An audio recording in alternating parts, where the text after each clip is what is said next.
I'm based in Delhi, like I'm used. Been working with clients for the last 30 years on their wealth planning and immigration codes. I'll take you through a brief presentation and then we can have a quick chat after that, or we can take it offline. So we are a company called Berinderpal Global. We are a unified investment fund. We have our own regional centers. We're based in San Francisco and have offices in Miami, in Chicago, and in New York, and setting up an office in Delhi soon. That's our founding team and our key executives. Billy Brown, who was the first African-American mayor of San Francisco and was the Speaker of the California Assembly for about 30 years. Very well-known personality in the Bay Area. He is also an attorney and very influential person in California.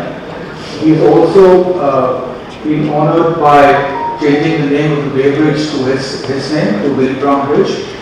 And Stephen Kay, who is ex-Berkeley alumni, he's our founder and our core CEO.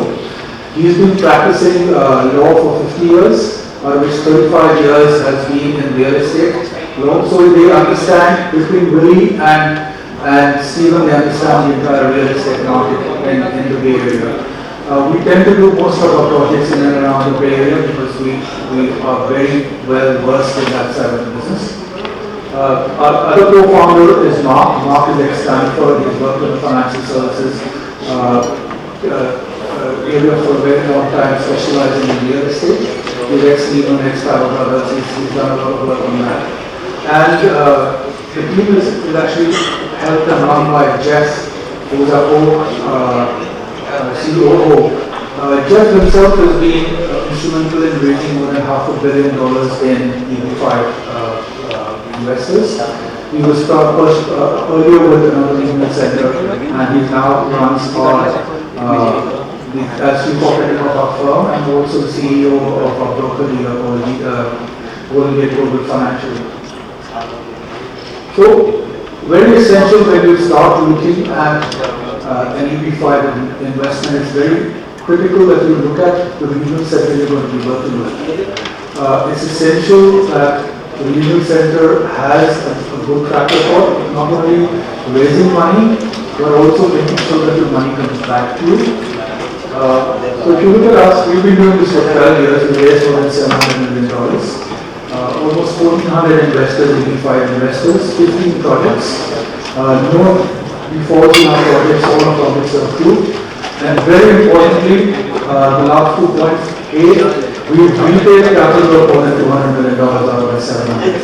Now that's a track record you have to be very careful about so that you ensure that the money comes back. And we've got 950 approvals on the I-5 condition of the car. So please remember your due diligence should include making sure that your regional center is sound. We as a company, as a group, we manage more than $1 billion, $700 million in the investment fund, the E5 investment fund. We also run a real estate loan debt fund in the US, which handles about $400 million. We help our clients investors buy real estate once they move to the US. We have tie-ups with large developers there. And we also have a broker dealer, regulated securities broker dealer. We are one of the very few companies who do that because from an SEC requirement, we need to be able to, these are investments, private placement investments, which come under the SEC purview. So we are one of the very few who have this in-house. This is a screenshot of our representation of our proof that we are registered with FINRA, which is the financial services industry regulator in the US. This is a licensed security broker. What is the program? I know a lot of you have already heard a lot about the program, but just to do a short recap. This was started in the Unified program, started in the 1990s. It's one of the most successful programs for immigration in the US. It's raised more than $40 billion. It's a part of the US residency. The investment is now $800,000 after the new IREX Act. And it allows a primary applicant, his spouse, and children will continue to apply. So that they all can be included in one application. Benefits is one of the fastest ways to achieve the green card and citizenship. You all know that if you take the H-1B route in the US, just getting a green card is more than 20-25 years. This way you try to get your green card as early as a year. If it is students in the US who are looking to apply for the green card, once they've got the application is through, they get the fees, university fees tends to come down because they consider local students. Better internship opportunities for existing students. Again, a lot of Indian students in the US are now struggling because employers do not want to give them internship because they know that the H-1B lottery might not be successful for them, so they don't want to waste money and time on these students. Like I said, you bypass the lottery, the H-1B lottery. Today, the success rate in an H-1B lottery is only about 15%. It removes dependence on employers. If you are on an H-1B visa, you're tied to the employer. You always have that risk. If you were to lose your job, what happens? You will have to exit in 6 months until you get another job. So it removes all the irritants, if I may call, of being dependent on an employer. It grants unrestricted access to the world, to the workplace. So you are considered a US resident. So you can actually work wherever you want. You can start your own business. You decide not to work, you don't work. No one will question why you're in the US. And it's a developed infrastructure for people with special needs as well. So these are the few conditions we have certain advantages of taking the EB-5 visa. I'll just stop there and say that 70 to 80% of our applications today are either people working with the H-1B visa in the US or students studying in the US and they want to further their careers there. This is the process. Very quickly, you need to hire a US attorney to document your source of funds. Once that's done, you invest $800,000 in a project with the regional center.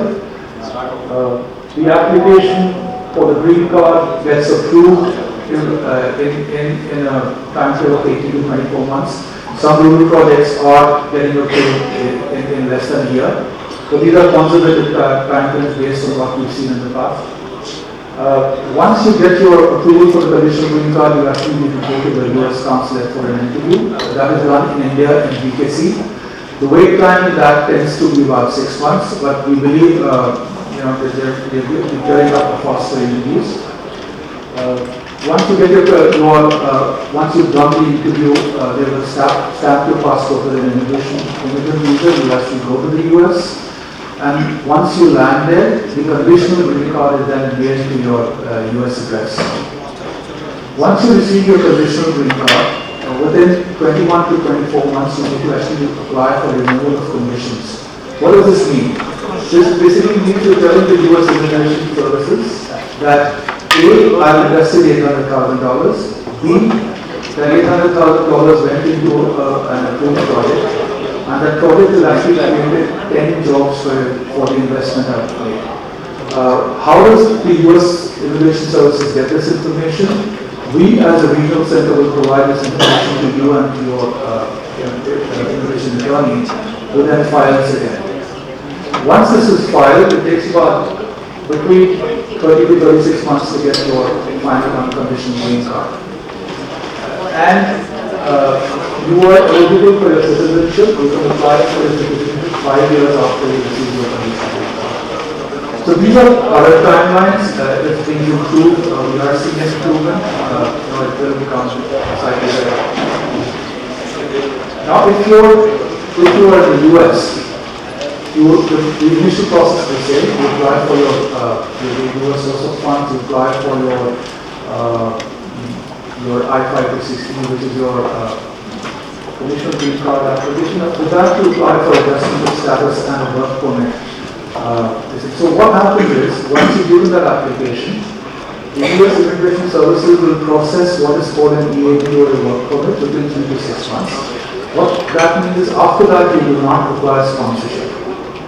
So if you are on an H-1B visa, you do not require a sponsorship. If you are on an F-1 student visa, you do not require a sponsorship. So you consider a US resident from that perspective. So this is a great benefit which they've added recently. Once that is done, they will issue also what's called an advanced parole. That means that is like a travel permit. That takes about 9 months to come through. And after that, there is no consultation to do because you're on the US already. And after that, the process is the same. You get your conditional green card and the process continues. Very quickly, touching on 2 projects we're doing currently. One is a project outside San Francisco. It's what's called an urban TEA, targeted employment area project. It's a developer we've been seeing for the last 25-30 years, developing properties. They specialize in the Bay Area. They've done more than 30 developments. The developer is building 2 apartment blocks for renting, for leasing. The first one is ready. The second one is construction going to start in January. And importantly, the job creations of this have been done. So if you were to apply now, the immigration process starts, it's comfortable because the job creation has been done.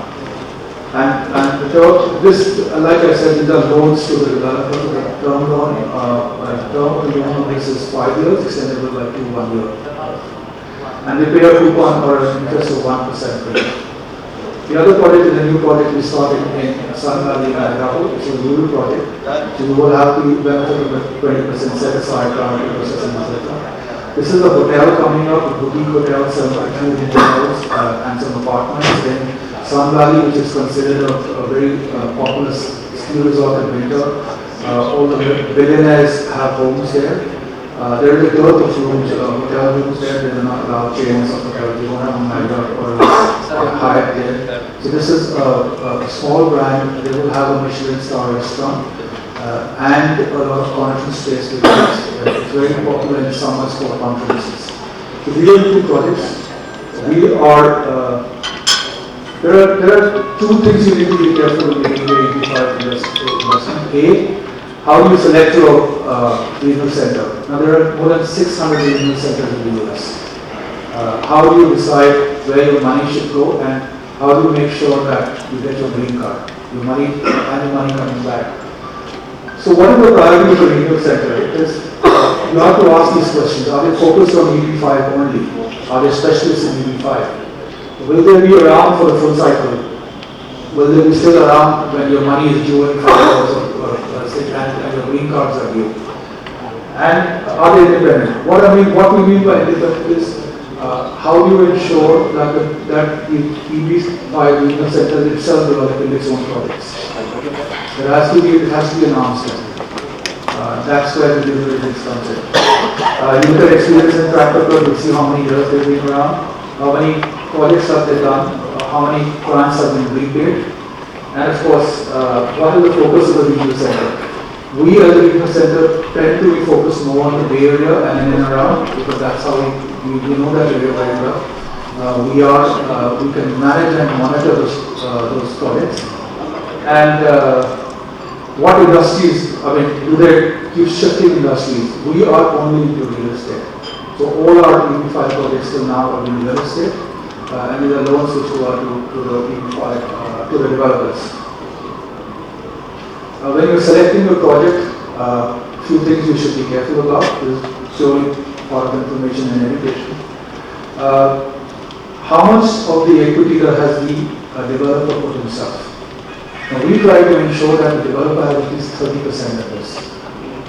He has to put his money in before we look at it. We tend to be between 25 and 30%, and the balance is actually a loan from the bank. Is all the financing in place? Does the developer have the funds in place? Has the banks, the senior loan, have the terms been agreed? So those are a couple of things we look at from a financing perspective.